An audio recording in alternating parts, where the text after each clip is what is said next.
Hello, it's the Haunted Informer, and today I'm giving you my review of Brighton Asylum's Santa's Sleigh.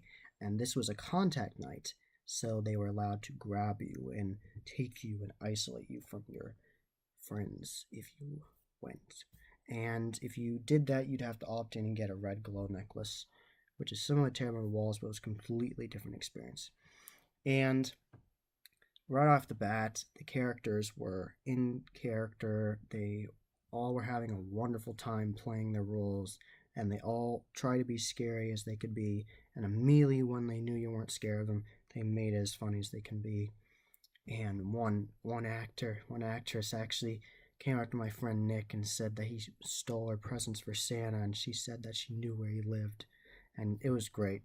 I had a wonderful time. All the actors were great at improv, and every single actor totally took advantage of the off-colored nature of the event because it was an event for adults. They warned you on the ticket that this is an event for adults. Please do not bring children because there might be off-color jokes, and there was. And every single one I heard was well done. They all made sense for the scenes, and everything the actors said to us was Christmas themed. Like, they totally took advantage of the festive theme, and the decorations were really good. They had Christmas canes hanging. They had Christmas balls hanging. They even had one section was the North Pole, with snow all over the place. They had tons and tons of decorations. They had tinsel on all the handrails. They had presents. There was Christmas hats on all the props. Lots of actors had Christmas hats on.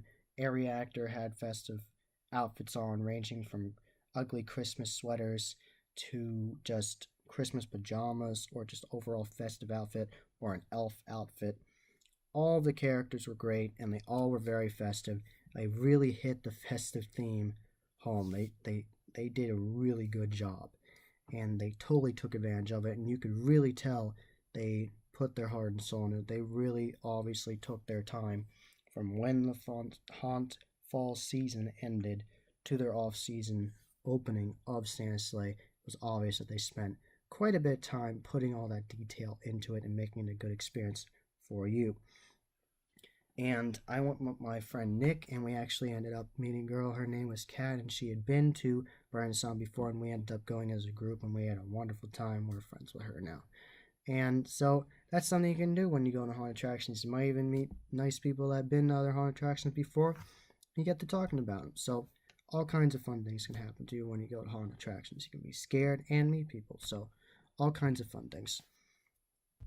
And back to the attraction. And the only attractions open for the night was the tunnel and Brighton Asylum, because they didn't have the upper level that was brand new for last year, the Bleeding Grounds, because it would have been so much more work, because they obviously spent tons and tons of time putting tons of festive decorations and making sure all the characters knew to be in a festive mood. It would have been so much more effort to do Bleeding Grounds, and I fully understand that, and I really appreciate all the hard effort and work they put into it, and it really showed. I had a wonderful time.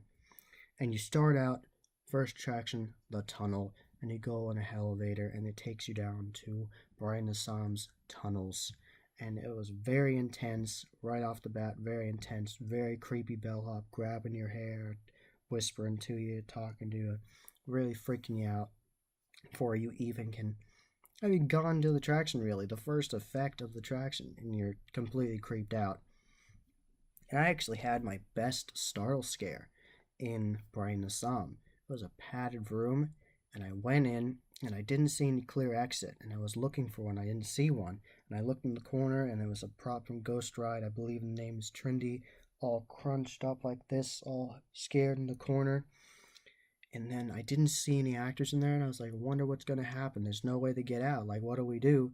And then the floor started shaking, the whole room started shaking, the lights started flickering, it was strobing, and then out of nowhere, an actor lunged at me, a grown man, patient, patient, lunged out at me and lunged right at me, yelling at me, and grabbed me by the shoulders.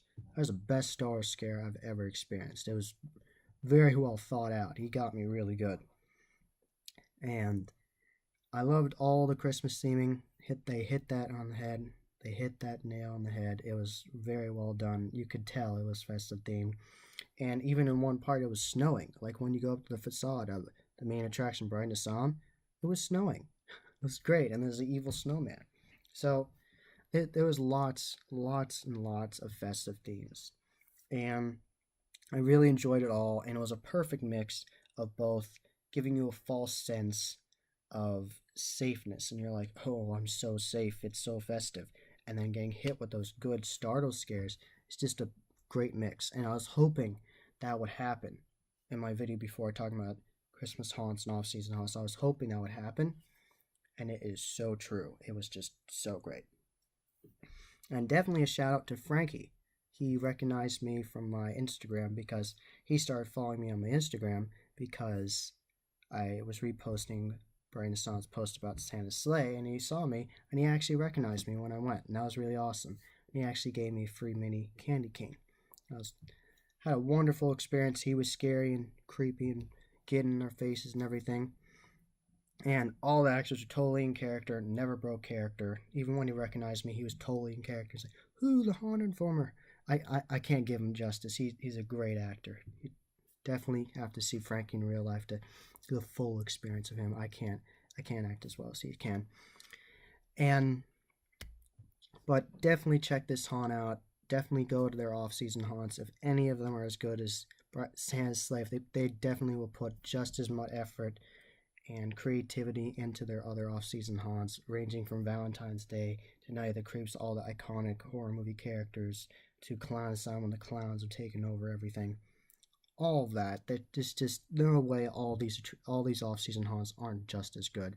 And I really hope that you all enjoyed my review here. And that was my review of Brighton Asylum. And this was The Haunt Informer. And I hope you enjoyed. And it's nice talking to the owner, Rich Gonsi. And I found out his name from the internet. I didn't know his name beforehand, but I know your name's Rich now. And you're a very nice guy. I like talking to you and telling you what I thought was good about your haunt. And this was The Haunt Informer. I hope you enjoyed. Subscribe. And I am on social media. I am on Instagram, Facebook, and Twitter. And on Instagram, my username is haunt_informer. So again, haunt_informer. And on Facebook, I am The Haunt Informer. So again, The Haunt Informer. And on Twitter, my Twitter handle is @HauntInformer. So again, @HauntInformer. And as always, happy hauntings.